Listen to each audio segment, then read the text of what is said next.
ਜਿਹੜੀ ਕੁਦਰਤ ਨੇ ਇਹ ਕੇਸ ਦਿੱਤੇ ਆ ਤਾਂ ਫਿਰ ਉਹ ਕੱਟ ਕੇ ਆਪੇ ਕੁਦਰਤ ਦੇ ਵਿਰੋਧੀ ਕਿਉਂ ਹੋਣ ਰਹੇ ਹੋ?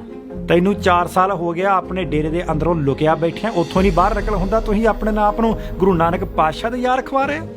ਕਿੱਥੇ ਮੇਰੇ ਧੰਨ ਧੰਨ ਸ਼੍ਰੀ ਗੁਰੂ ਨਾਨਕ ਸੱਚੇ ਪਾਤਸ਼ਾਹ ਸਾਹਿਬ ਜੀ ਤੇ ਕਿੱਥੇ ਤੁਹਾਡੇ ਵਰਗੇ ਪਖੰਡੀ। ਆਓ ਹੁਣ ਤੁਹਾਨੂੰ ਢੱਡਰੀਆਂ ਵਾਲੇ ਦੀ ਉਹ ਵੀਡੀਓ ਦਿਖਾਉਣੇ ਆ ਜਿਹਦੇ ਵਿੱਚ ਸ਼ਰੇਆਮ ਕਹਿ ਰਿਹਾ ਕਿ ਸਿੱਖੀ ਸਰੂਪ ਧਾਰਨ ਕਰਕੇ ਮੈਂ ਇੱਕ ਪਖੰਡ ਕਰ ਰਿਹਾ ਆ। ਹੁਣ ਇਹ ਸਵਾਲ ਕਰਦੇ ਆਪਾਂ ਨੂੰ, ਕਹਿੰਦੇ ਨੇ ਵੀ ਇਹ ਬਾਣਾ ਪਾਉਂਦੇ ਆ, ਇਹ ਕਿਉਂ ਪਾਉਂਦੇ ਆ, ਤੁਸੀਂ ਕਿਉਂ ਗੁਰਦੁਆਰੇ 'ਚ ਰਹਿੰਦੇ ਹੋ? ਹੁਣ ਇਹ ਗੁਰੂ ਨਾਨਕ ਪਾਤਸ਼ਾਹ ਨੂੰ ਕਹਿਣਗੇ ਸੀ ਉਹਨਾਂ ਵਰਗੇ ਨਹੀਂ, ਪਰ ਤਰੀਕਾ ਉਹਨਾਂ ਦਾ ਏ। ਹਾਂਜੀ, ਸਾਧ ਬਣੇ ਹੋ। ਬਿਲਕੁਲ, ਬਾਬੇ ਭੇਖ ਬਣਾਇਆ। ਕਿਉਂ ਬਣਾਇਆ? ਇੱਕ ਟਾਈਮ ਤੇ ਆਇਆ, ਫਿਰ ਬਾਬਾ ਆਇਆ ਕਰਤਾਰਪੁਰ, ਭੇਖ ਉਹਦਾ ਸੀ ਸਗਲ ਉਤਾਰ ਲਾਤਾ, ਪਾਇਆ ਵੀ ਤੇ ਲਾਇਆ ਵੀ। ਪਾਉਣ ਦਾ ਵੀ ਕਾਰਨ ਸੀ, ਲਾਉਣ ਦਾ ਵੀ ਕਾਰਨ ਸੀ। ਬਾਕੀ ਗੱਲ ਇਹ ਹੈ ਜੀ, ਗੱਲ ਪਹਿਰਾਵੇ ਦੀ ਨਹੀਂ ਹੁੰਦੀ, ਗੱਲ ਹੈ ਬੰਦੇ ਦੀ ਸੋਚ ਦੀ। ਬੰਦੇ ਦੀ ਸੋਚ ਉਹਨੂੰ, ਸਮਾਜ ਨੂੰ ਕਿੱਧਰ ਮੋਟੀਵੇਟ ਕਰ ਰਹੀ ਹੈ, ਸਮਾਜ ਨੂੰ ਕਿੱਧਰ ਲੈ ਕੇ ਜਾ ਰਹੀ ਹੈ, ਮੋੜ ਕਿੱਧਰ ਰਹੀ ਹੈ ਸਮਾਜ ਨੂੰ। ਤੇ ਨਾਲੇ ਸਮਝਦੇ ਲੋਕ ਇਹਦੇ ਨਾਲ ਅੱਜ ਦੀ ਘੜੀ ਦੇ ਵਿੱਚ ਸੱਚ ਇਹ ਹੈ ਕਿ ਇੱਥੇ ਤੱਕ ਸਿੱਖ ਸਮਾਜ ਤਰੱਕੀ ਕਰਦਾ ਕਿ ਲੋੜ ਨਾ ਪੈਂਦੀ, ਭੇਖ ਦੀ ਲੋੜ ਨਾ ਪੈਂਦੀ। ਪਰ ਅੱਜ ਮਜਬੂਰੀ ਜਿੱਥੇ ਖੜੀ ਹੈ, ਖੜੇ ਆ ਜਿੱਥੇ ਅਸੀਂ, ਸਮਾਜ ਦੇ ਵਿੱਚ ਅੱਜ ਗੱਲ ਕਰਨ ਨੂੰ ਫੇਰ ਉਹੀ ਤਰੀਕਾ ਵਰਤਿਆ ਜਾ ਰਿਹਾ ਜਿਹੜਾ ਗੁਰੂ ਨਾਨਕ ਵਰਤਦੇ ਆ। ਭਗਵਾਂ ਪਾਉਂਦੇ ਆ, ਸਾਧਾਂ ਦੇ ਵਿਰੁੱਧ ਨੇ, ਸਾਧ ਬਣਦੇ ਆ। ਲੋੜ ਆ ਉਸ ਕਿਉਂਕਿ ਲੋਕੀ ਗੱਲ ਜਿਹੜੀ ਉਹ ਉਸ ਪਹਿਰਾਵੇ ਵਾਲਿਆਂ ਦੀ ਜ਼ਿਆਦਾ ਸੁਣਦੇ ਆ। ਲੋਕਾਂ ਦੀ ਆਸਥਾ ਜਿਹੜੀ ਹੈ, ਸ਼ਰਧਾ ਜਿਹੜੀ ਜ਼ਿਆਦਾ ਉਹ ਉਸ ਢਾਂਚੇ ਦੇ ਬਣੀ ਹੋਈ ਹੈ। ਜਿਵੇਂ ਆਪ ਜੀ ਗੱਲ ਕਰਦੇ ਹੋ ਵੀ ਜਿਸ ਚਾਬੀ ਦੇ ਨਾਲ ਜੰਦਰਾ ਲੱਗਦਾ ਹੈ ਤੇ ਜੰਦਰਾ ਨੂੰ ਖੋਲਣ ਵਾਸਤੇ ਚਾਬੀ ਵੀ ਉਹੀ ਵਰਤਣੀ ਪੈਂਦੀ। ਤਰੀਕਾ ਹੀ ਇਹ ਹੈ। ਜੇ ਇਹ ਤਰੀਕਾ ਨਹੀਂ ਵਰਤਦੇ, ਅਗਲਾ ਤਾਂ ਕਹਿੰਦਾ ਠੀਕ ਹੈ ਇਹ ਤਾਂ ਨਾਸਤਕ ਨੇ, ਇਹ ਤਾਂ ਕਾਮਰੇਡ ਨੇ। ਹੁਣ ਇੱਥੇ ਤੁਸੀਂ ਦੇਖੋ ਕਿੱਡੀ ਚਲਾਕੀ ਦੇ ਨਾਲ ਭਾਈ ਗੁਰਦਾਸ ਜੀ ਦੀਆਂ ਵਾਰਾਂ ਦਾ ਓਟ ਆਸਰਾ ਲੈ ਕੇ ਗਲਤ ਅਰਥ ਕਰਕੇ ਆਪਣੇ ਹਿਸਾਬ ਦੇ ਨਾਲ ਆਪ ਤਾਂ ਇਹ ਪਖੰਡੀ ਆ, ਮੰਨਦਾ ਕਿ ਮੈਂ ਪਖੰਡੀ ਆ, ਤੇ ਇਹ ਗੁਰੂ ਨਾਨਕ ਪਾਤਸ਼ਾਹ ਨੂੰ ਵੀ ਪਖੰਡੀ ਸਿੱਧ ਕਰ ਰਿਹਾ। ਕਹਿੰਦਾ ਗੁਰੂ ਨਾਨਕ ਪਾਤਸ਼ਾਹ ਨੇ ਵੀ ਇੱਕ ਭੇਖ ਬਣਾਇਆ ਸੀ। ਜਦੋਂ ਬ੍ਰਾਹਮਣਾਂ ਨਾਲ, ਹਿੰਦੂਆਂ ਨਾਲ, ਹਿੰਦੂ ਪੰਡਤਾਂ ਦੇ ਨਾਲ ਗੱਲ ਕਰਨੀ ਸੀ ਤੇ ਉਹਨਾਂ ਨੇ ਵੀ ਉਹਨਾਂ ਵਰਗਾ ਭੇਖ ਬਣਾਇਆ ਸੀ, ਤੇ ਜਦੋਂ ਸਮਾਂ ਆਇਆ ਉਹ ਲਾ ਦਿੱਤਾ। ਇਹਦਾ ਅਰਥ ਕੀ ਨਿਕਲਦਾ ਆ? ਮੈਨੂੰ ਤੁਸੀਂ ਸੂਝਵਾਨ ਸਿੱਖ ਬੈਠੇ ਹੋ, ਮੈਨੂੰ ਦੱਸ ਦਿਓ ਇਹਦਾ ਅਰਥ ਕੀ ਨਿਕਲਦਾ ਆ। ਕਿ ਮੈਂ ਵੀ ਸਿੱਖੀ ਸਰੂਪ ਇੱਕ ਭੇਖ ਬਣਾਇਆ ਹੋਇਆ, ਇੱਕ ਪਖੰਡ ਬਣਾਇਆ ਹੋਇਆ, ਇਹ ਤਾਂ ਰੱਖਿਆ ਕਿਉਂਕਿ ਇਹ ਤੋਂ ਬਿਨਾ ਮੇਰੇ ਨਾਲ ਸਿੱਖਾਂ ਨੇ ਗੱਲ ਨਹੀਂ ਕਰਨੀ। ਤੇ ਨਾਲੇ ਸਮਝਦੇ ਲੋਕ ਇਹਦੇ ਨਾਲ ਅੱਜ ਦੀ ਘੜੀ ਦੇ ਵਿੱਚ ਸੱਚ ਇਹ ਹੈ ਕਿ ਇੱਥੇ ਤੱਕ ਸਿੱਖ ਸਮਾਜ ਤਰੱਕੀ ਕਰਦਾ ਕਿ ਲੋੜ ਨਾ ਪੈਂਦੀ। ਬਿਲਕੁਲ, ਭੇਖ ਦੀ ਲੋੜ ਨਾ ਪੈਂਦੀ। ਪਰ ਅੱਜ ਮਜਬੂਰੀ ਜਿੱਥੇ ਖੜੀ ਹੈ, ਖੜੇ ਆ ਜਿੱਥੇ ਅਸੀਂ, ਸਮਾਜ ਦੇ ਵਿੱਚ ਅੱਜ ਗੱਲ ਕਰਨ ਨੂੰ ਫੇਰ ਉਹੀ ਤਰੀਕਾ ਵਰਤਿਆ ਜਾ ਰਿਹਾ ਜਿਹੜਾ ਗੁਰੂ ਨਾਨਕ ਵਰਤਦੇ ਆ। ਬੜੇ ਸਪਸ਼ਟ ਸ਼ਬਦਾਂ ਦੇ ਵਿੱਚ, ਇਹਨੂੰ ਮੈਂ ਇਹ ਵੀ ਨਹੀਂ ਕਹਿ ਸਕਦਾ ਕਿ ਅਸਿੱਧੇ ਤੌਰ ਦੇ ਉੱਤੇ, ਬੜੇ ਸਿੱਧੇ ਸ਼ਬਦਾਂ ਦੇ ਵਿੱਚ ਗੁਰੂ ਨਾਨਕ ਪਾਤਸ਼ਾਹ ਨੂੰ ਇਹ ਭੇਖੀ ਦੱਸ ਰਿਹਾ, ਪਖੰਡੀ ਦੱਸ ਰਿਹਾ, ਤੇ ਬੜੀ ਚਲਾਕੀ ਦੇ ਨਾਲ ਭਾਈ ਗੁਰਦਾਸ ਜੀ ਦੀਆਂ ਵਾਰਾਂ ਦੀ ਗਲਤ ਇੰਟਰਪ੍ਰੀਟੇਸ਼ਨ ਕਰਕੇ ਤੁਹਾਡਾ ਬ੍ਰੇਨ ਵਾਸ਼ ਕੀਤਾ ਜਾ ਰਿਹਾ। ਜਿਹੜੇ ਸ਼ਬਦ ਦੇ ਆੜ ਪਿੱਛੇ ਲੁਕ ਕੇ ਤੂੰ ਕਹਿ ਰਿਹਾ ਕਿ ਮੈਂ ਪਖੰਡ ਕਰ ਰਿਹਾ ਤੇ ਉਸ ਪਖੰਡ ਨੂੰ ਤੂੰ ਜਾਇਜ਼ ਠਹਿਰਾ ਰਿਹਾ, ਆ ਪਹਿਲਾਂ ਉਸ ਸ਼ਬਦ ਦੀ ਵਿਚਾਰ ਕਰਦੇ ਆ।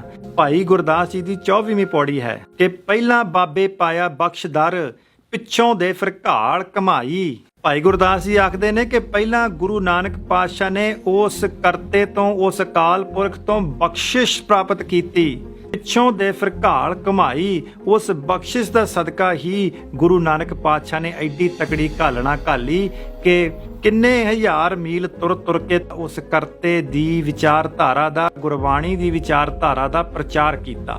ਰੇਤ ਅਕ ਆਹਾਰ ਕਰ, ਰੋੜਾਂ ਕੀ ਗੁਰ ਕਰੀ ਵਿਛਾਈ, ਭਾਵ ਦੁੱਖਾਂ ਨੂੰ ਆਪਣੇ ਤਨ ਦੇ ਉੱਤੇ ਹੰਢਾਇਆ। ਭਾਰੀ ਕਰੀ ਤਪੱਸਿਆ, ਵੱਡੇ ਭਾਗ ਹਰ ਸਿਉ ਬਣੇ ਆਈ। ਬਾਬੇ ਪੈਦਾ ਸੱਚਖੰਡ, ਗੁਰੂ ਨਾਨਕ ਬਾਬੇ ਨੂੰ ਸੱਚਖੰਡ ਵਿੱਚੋਂ ਭਾਵ ਅਕਾਲ ਪੁਰਖ ਵੱਲੋਂ ਪੱਤ ਦੀ ਪੋਸ਼ਾਕ ਮਿਲੀ, ਮਾਣ ਸਨਮਾਨ ਇੱਜ਼ਤ ਦੀ ਪੋਸ਼ਾਕ ਮਿਲੀ। ਨੌਨਿਧ ਨਾਮ ਗਰੀਬੀ ਪਾਈ, ਤੇ ਉਸ ਕਰਤੇ ਦਾ ਨਾਂ ਤੇ ਅੱਤ ਦੀ ਨਿਮਰਤਾ ਗੁਰੂ ਨਾਨਕ ਪਾਤਸ਼ਾਹ ਨੂੰ ਪ੍ਰਾਪਤ ਹੋਈ। ਬਾਬਾ ਦੇਖੇ ਧਿਆਨ ਧਰ, ਜਲਤੀ ਸਭ ਪ੍ਰਿਥਵੀ ਦਿਸ ਆਈ। ਜਦੋਂ ਬਾਬੇ ਨੇ ਅੰਤਰ ਧਿਆਨ ਹੋ ਕੇ ਦੇਖਿਆ ਤੇ ਸਾਰੀ ਪ੍ਰਿਥਵੀ ਜਲਦੀ, ਭਾਵ ਦੁੱਖਾਂ ਕਲੇਸ਼ਾਂ ਵਿੱਚ, ਵਿਸ਼ੇ ਵਿਕਾਰਾਂ ਦੇ ਵਿੱਚ ਖਚਤ ਬਾਬੇ ਨਾਨਕ ਨੂੰ ਨਜ਼ਰ ਆਈ। ਬਾਝੋਂ ਗੁਰੂ ਗੁਬਾਰ ਹੈ ਕਰਦੀ ਸੁਣੀ ਲੁਕਾਈ। ਗੁਰੂ ਨਾਨਕ ਪਾਤਸ਼ਾਹ ਨੂੰ ਪ੍ਰਤੱਖ ਦੇਖਿਆ ਕਿ ਸੱਚੇ ਗੁਰੂ ਤੋਂ ਬਿਨਾਂ ਸਾਰੀ ਲੁਕਾਈ ਹਾਏ ਹਾਏ ਕਰ ਰਹੀ ਹੈ, ਵਿਲਕ ਰਹੀ ਹੈ, ਤੜਫ ਰਹੀ ਹੈ। ਬਾਬੇ ਭੇਖ ਬਣਾਇਆ ਉਦਾਸੀ ਕੀ ਰੀਤ ਚਲਾਈ। ਇੱਥੇ ਥੋੜਾ ਜਿਹਾ ਗੱਲ ਸਮਝਣ ਵਾਲੀ ਆ, ਜੇ ਇਹਨੂੰ ਬੜੀ ਚਲਾਕੀ ਦੇ ਨਾਲ ਰਣਜੀਤ ਸਿੰਘ ਢੱਡਰੀਆਂ ਵਾਲੇ ਨੇ ਜਾਂ ਤਾਂ ਇਹਨੂੰ ਪਤਾ ਨਹੀਂ ਅਰਥ ਕੀ ਆ, ਤੇ ਜੇ ਇਹਨੂੰ ਪਤਾ ਨਹੀਂ ਤਾਂ ਫਿਰ ਇਹ ਸਿੱਖੀ ਦਾ ਪ੍ਰਚਾਰ ਕਿਵੇਂ ਬਣਿਆ ਫਿਰਦਾ, ਤੇ ਜੇ ਇਹਨੂੰ ਪਤਾ ਆ ਤਾਂ ਫਿਰ ਤੁਹਾਡੇ ਸਾਹਮਣੇ ਸ਼ਰੇਆਮ ਇਹ ਹਰਾਮਖੋਰੀ ਕਰ ਰਿਹਾ ਆ। ਸ਼ਬਦ ਆ ਬਾਬੇ ਭੇਖ ਬਣਾਇਆ ਉਦਾਸੀ ਕੀ ਰੀਤ ਚਲਾਈ। ਸ਼ਬਦ ਨੂੰ ਥੋੜਾ ਜਿਹਾ ਧਿਆਨ ਨਾਲ ਸਮਝਣਾ। ਕਈ ਸੱਜਣ ਇਸ ਪੰਕਤੀ ਦਾ ਅਰਥ ਕਰਕੇ ਉਦਾਸੀ ਸੰਪਰਤਾ ਨੂੰ ਸਿੱਧ ਕਰਨਾ ਚਾਹੁੰਦੇ ਨੇ ਕਿ ਬਾਬੇ ਨਾਨਕ ਪਾਤਸ਼ਾਹ ਨੇ ਪੈਦਾ ਕੀਤੀ ਹੈ ਕਿ ਉਦਾਸੀ ਕੀ ਰੀਤ ਚਲਾਈ। ਬਾਬਾ ਨਾਨਕ ਉਹ ਉਦਾਸੀ ਸੰਪਰਦਾ ਦੀ ਰੀਤ ਚਲਾਏਗਾ ਜਿਹਦੇ ਉਲਟ ਬਾਬੇ ਨਾਨਕ ਦੀ ਆਪਣੀ ਬਾਣੀ ਪ੍ਰਚਾਰਦੀ ਹੈ। ਗੁਰਮਤ ਵਿੱਚ ਉਦਾਸੀ ਦੀ ਰੀਤ ਦਾ ਅਰਥ ਕੀ ਆ, ਗੁਰਮਤ ਦੇ ਵਿੱਚ ਉਦਾਸੀ ਸ਼ਬਦ ਦਾ ਅਰਥ ਕੀ ਹੈ, ਇਹ ਸਾਨੂੰ ਗੁਰਬਾਣੀ ਚੋਂ ਪਤਾ ਲੱਗਦਾ ਜੇ। ਹਰ ਸੇਤੀ ਮਨ ਰਵ ਰਹਿਆ ਘਰ ਹੀ ਮਾਹੇ ਉਦਾਸ। ਜਿਹੜਾ ਗੁਰਸਿੱਖ ਦਾ ਮਨ ਆ ਨਾ, ਉਹ ਅਕਾਲ ਪੁਰਖ ਪਰਮੇਸ਼ਰ ਕਰਤੇ ਦੇ ਨਾਲ ਜੁੜ ਜਾਂਦਾ ਆ, ਭਿੱਜ ਜਾਂਦਾ ਆ, ਤਾਂ ਉਹ ਘਰ ਦੇ ਵਿੱਚ ਹੀ ਭਾਵ ਗ੍ਰਸਤ ਵਿੱਚ ਸੰਸਾਰ ਵਿੱਚ ਰਹਿੰਦਿਆਂ ਹੀ ਉਦਾਸ ਰਹਿੰਦਾ ਆ। ਉਦਾਸ ਸ਼ਬਦ ਦਾ ਅਰਥ ਕੀ ਆ? ਗੁਰਸਿੱਖ ਸੈਡ ਨਹੀਂ ਹੁੰਦਾ। ਇੱਥੇ ਉਦਾਸ ਸ਼ਬਦ ਦਾ ਅਰਥ ਸੈਡ ਨਹੀਂ ਹੈ। ਉਦਾਸ ਸ਼ਬਦ ਦਾ ਅਰਥ ਆ ਕਿ ਵਿਸ਼ੇ ਵਿਕਾਰਾਂ ਤੋਂ ਨਿਰਲੇਪ ਰਹਿੰਦਾ ਆ। ਉਹ ਉਦਾਸ ਹੋ ਜਾਂਦਾ ਆ, ਭਾਵ ਆਪਣੀ ਦੂਰੀ ਬਣਾ ਲੈਂਦਾ ਆ ਵਿਸ਼ੇ ਵਿਕਾਰਾਂ ਤੋਂ। ਮਨਮੁਖ ਮੋਹ ਵਿਆਪਿਆ ਬੈਰਾਗ ਉਦਾਸੀ ਨਾ ਹੋਏ। ਜਿਹੜਾ ਮਨਮੁਖ ਆ ਉਹ ਰੱਬ ਦੇ ਪਿਆਰ ਦੇ ਵਿੱਚ ਰੰਗਿਆ ਨਹੀਂ ਜਾਂਦਾ। ਮਨਮੁਖ ਮੋਹ ਵਿਆਪਿਆ, ਉਹ ਮੋਹ ਵਿੱਚ ਫਸਿਆ ਰਹਿੰਦਾ, ਤੇ ਬੈਰਾਗ ਉਦਾਸੀ ਨਾ ਹੋਏ। ਉਹ ਮੋਹ ਭਾਵ ਵਿਸ਼ੇ ਵਿਕਾਰਾਂ ਵੱਲੋਂ ਉਦਾਸ ਨਹੀਂ ਹੁੰਦਾ, ਉਹਨਾਂ ਤੋਂ ਆਪਣੀ ਦੂਰੀ ਨਹੀਂ ਬਣਾਉਂਦਾ। ਉਦਾਸੀ ਦਾ ਭਾਵ ਹੈ ਤਿਆਗੀ। ਤਿਆਗੀ ਕਾਹਦਾ ਬਣਨਾ? ਗ੍ਰਸਤ ਦਾ ਨਹੀਂ, ਤਿਆਗੀ ਬਣਨਾ ਕਾਮ ਕ੍ਰੋਧ ਲੋਭ ਮੋਹ ਹੰਕਾਰ ਦਾ। ਜਿਹੜਾ ਇਹਨਾਂ ਵੱਲੋਂ ਉਦਾਸ ਹੋ ਜਾਂਦਾ ਨਾ, ਉਹ ਰੱਬੀ ਚਰਨਾਂ ਦੇ ਵਿੱਚ ਆਪਣੀ ਸੁਰਤ ਜੋੜ ਲੈਂਦਾ।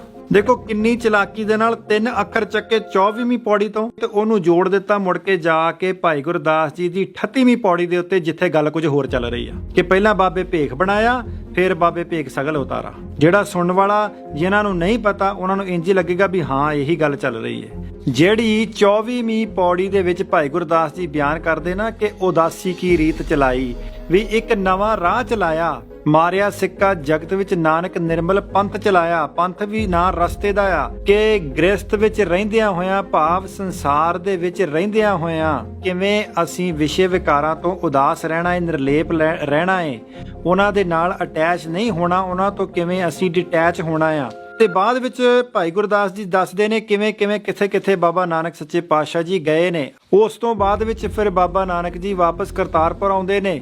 ਫਿਰ ਬਾਬਾ ਆਇਆ ਕਰਤਾਰਪੁਰ, ਭੇਖ ਉਦਾਸੀ ਸਗਲ ਉਤਾਰਾ। ਜਿਹੜਾ ਭੇਖ ਭਾਵ ਜਿਹੜਾ ਰੂਪ, ਜਿਹੜੇ ਮਕਸਦ ਵਾਸਤੇ ਗੁਰੂ ਨਾਨਕ ਪਾਤਸ਼ਾਹ ਨੇ ਇਹ ਸਰੀਰ ਧਾਰਨ ਕੀਤਾ ਸੀ, ਉਹ ਕੀਤਾ ਸੀ ਉਦਾਸੀ ਕੀ ਰੀਤ ਚਲਾਉਣ ਵਾਸਤੇ, ਉਸ ਅਕਾਲ ਪੁਰਖ ਦੀ ਬਾਣੀ ਦਾ ਪ੍ਰਚਾਰ ਕਰਨ ਵਾਸਤੇ। ਹੁਣ ਬਾਬੇ ਨਾਨਕ ਨੇ ਉਹ ਆਪਣਾ ਪ੍ਰਚਾਰ ਦੌਰਾ ਖਤਮ ਕਰਕੇ ਕਰਤਾਰਪੁਰ ਵਿੱਚ ਆ ਕੇ ਸਗਲ ਉਤਾਰਾ, ਇੱਥੇ ਬੈਠ ਕੇ ਪ੍ਰਚਾਰ ਕਰਕੇ ਸਾਰਿਆਂ ਦਾ ਉਤਾਰਾ ਕੀਤਾ, ਭਾਵ ਸਾਰਿਆਂ ਦਾ ਉਧਾਰ ਕੀਤਾ। ਪਹਿਰ ਸੰਸਾਰੀ ਕੱਪੜੇ ਮੰਜੀ ਬੈਠ ਕੀਆ ਅਵਤਾਰਾ। ਹੁਣ ਸੰਸਾਰੀ ਕੱਪੜਿਆਂ ਤੋਂ ਭਾਵ ਆ ਕਿ ਜਿਹੜਾ ਮਿਸ਼ਨ ਲੈ ਕੇ ਪ੍ਰਚਾਰ ਦੌਰਿਆਂ ਤੇ ਗਏ ਸੀ, ਉਹ ਪ੍ਰਚਾਰ ਦੌਰੇ ਤੋਂ ਵਿਹਲੇ ਹੋ ਕੇ ਹੁਣ ਘਰ ਵਿੱਚ ਆ ਟਿਕੇ ਨੇ। ਹੁਣ ਗੁਰੂ ਨਾਨਕ ਪਾਤਸ਼ਾਹ ਜੀ ਕਰਤਾਰਪੁਰ ਵਿੱਚ ਆ ਕੇ ਮੰਜੀ ਬੈਠ ਕੀਆ ਅਵਤਾਰਾ। ਇੱਥੇ ਅਵਤਾਰਾ ਸ਼ਬਦ ਦਾ ਅਰਥ ਵੀ ਲੋਕਾਂ ਦੀ ਕਲਿਆਣ ਕਰਨਾ ਭਾਈ ਵੀਰ ਸਿੰਘ ਜੀ ਕਰਦੇ ਨੇ।